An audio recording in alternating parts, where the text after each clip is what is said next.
Hi there! In this video, I will show you the very basics of the Emacs configuration file. You will understand the role of the config file and where to place it. Then, let's get started with Emacs in its vanilla state. I will make Emacs full screen for the demo by pressing F11 key and enlarging the font size as well. To change the font size, open the Options menu and select Set Default Font from the drop-down menu. Then enter the desired size, say 28, and then press the Select button. Okay, unfortunately, if I quit Emacs as it is, the font size would be retained after Emacs starts up again. To solve this issue, I need to save the resized font size information to the configuration file. To save the information, select Save Options from the drop-down menu. You can recognize the configuration path in the echo area at the bottom of the window. The file name is .emacs in the user's home directory. This is one of the predetermined paths that an Emacs can read at the startup. Let's check that the config file is applied properly.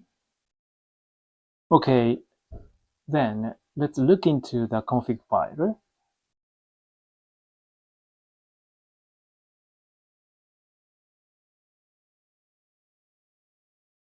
Chances are you will find the contents gibberish if you are not familiar with the Lisp language.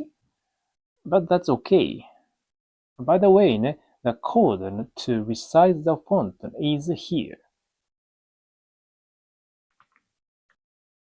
If the config file is so small, there is usually no problem.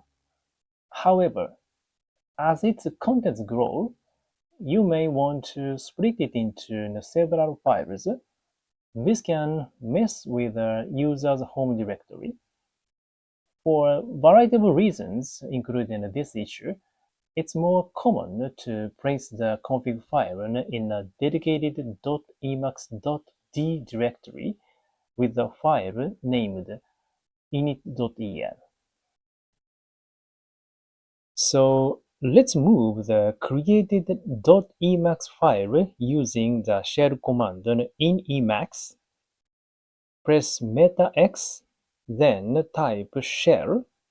A shell command prompt will appear. Type the mv command as shown.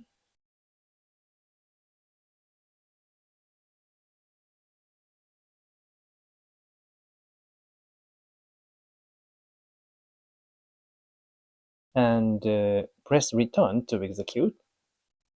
Note that the .emacs.d directory has been created by Emacs in advance.